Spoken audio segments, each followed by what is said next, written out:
9 yildan beri azab yerdim. 9 yil bo'ldi. 9 yil. Qanday boshlangan kasallik sizda? Boshlanishi tishimda og'riq bo'lib, shundan boshlandi. Tish og'riyapti deb o'yladingiz. Tish og'riyapti deb tishlarni hammasini oldirib, shundan keyin yana og'ridi. Yana 6 oy davolanib, keyin karbamazepin ichdim. 2 yildan beri ko'proq yemasam foyda qilmaydigan bo'ldi. Mana operatsiyadan keyin holatlaringiz qanaqa? Holatim yaxshi, Xudoga shukr. Sizni ism familiyangiz nima? O'raqo Matluba. Siz qayerdansiz? Men Samarqandda Payariqdan. Payariqdansizda. Shu 3 shoxli nerv nevralgiyasi bilan qancha vaqtdan beri og'riyotgandingiz? 9 yildan beri azab yerdim. 9 yil bo'ldi. 9 yil. Qanday boshlangan kasallik sizda? Boshlanishi tishimda og'riq bo'lib, shundan boshlandi. Tish og'riyapti deb o'yladingiz. Tish og'riyapti deb tishlarni hammasini oldirib, suyaklarigacha qirdirib, tagini ochib, qolib ketganda suyagini ham qirishdi. ha, suyaklarini ham qirdi, chiriganmi, suyak chirigan deb ularni ham qildi. Keyin Og'rimay qoldi shunaqa qilgan paytda? yo'q, shunda ham to'xtamadi. Keyin bizda bitta shifokor bordi, ismi Rahmatulloh. O'sha bola keyin zarmitga nima qildirdi? Rentgen qildirdi. Keyin sizda 3 shoxli nerv dedi. Tishdan emas bu dedimi? Yo'q, tish emas dedi. Keyin 6 oy davolandim, yaxshi bo'ldi. Shundan keyin yana og'ridi, yana 6 oy davolanib, keyin karbamazepin ichdim. Avval yarimta ichardim. Keyin 2 yildan beri ko'payib ketdi hozir endi. Oldin boshlarida yarimta dori ham ta'sir qilib yurdi Ha, sizga. yarimta ta'sir qilib yurdi. Endi 2 yildan beri ko'proq yemasam foyda qilmaydigan bo'ldi. Nechtaga chiqib qoldi kuniga? 2,5ta. Shu 2,5 tani ichasiz, unda ham og'rig'ingiz to'liq qolmaydi. Ha, bo'lardi, unga endi chidasa bo'lardi-da, og'rib turadi. Ayniqsa kechasi ko'proq og'rirdi.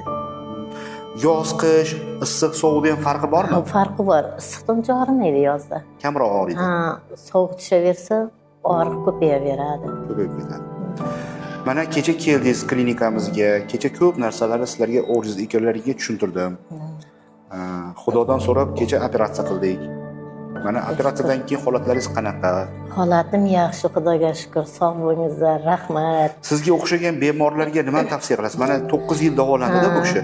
Stomatologlarga ham bordi, nevropatologlarga ham davolandi. Foydasi yo'q ekan, dori yegan bilan baribir qolmas ekan. Menga o'xshagan bemorlarga albatta kelingizlar shu yerga. Dardlaringizga shifo topasizlar.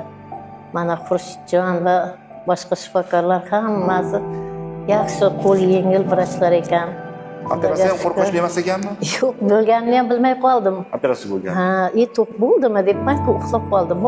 Mana operatsiya bo'lgan joyingizni ham men hozir o'g'lingizga ko'rsatib qo'yaman. Endi bundan buyog'ida nima qilamiz? Bir hafta sovuqdan ehtiyot qilib turamiz, bir hafta xolos. Keyin sovuq suv ichadi. Tashqarida mana qovun-povunlar hozir tashqarida turibdi. Yesa bir uzum yesangiz bo'ladi. Yana nima? Xohlagan narsangizni yeb ichaverasiz. Krandan oqib turgan krandan suv ichishingiz bo'ladi, kerak bo'lsa. Endi siz ancha o'zingiz ehtiyot qilib yurgansizda. Ha, ehtiyot Bizga o'xshab biz qayerga borsak, ko'zimizga nima ko'rinsa yeb ketaveradigan odammiz. Sizlar ko'rishingiz, ko'rib yegingiz kelgan taqdirda ham baribir og'rib qolmaslikin degan xayol bilan turadi-da bu kishi. To'g'rimi? Fikr xayol shunday hozir. Shunda masalan gapga borsangiz ham muzdiroq narsa turgan bo'lsa, dadaloq deysiz baribir. Sizlar sog' salomat bo'lsin. Kasblaringizda rivojini bersin. Hamisha sog' bo'lib, mana shu insonlarga shunday ishlar qilishda hech ham charchamangizlar.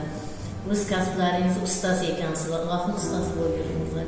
Farzandlaringizni rohatini ko'ringizlar, sog' salomat bo'lingizlar. Alloh sizga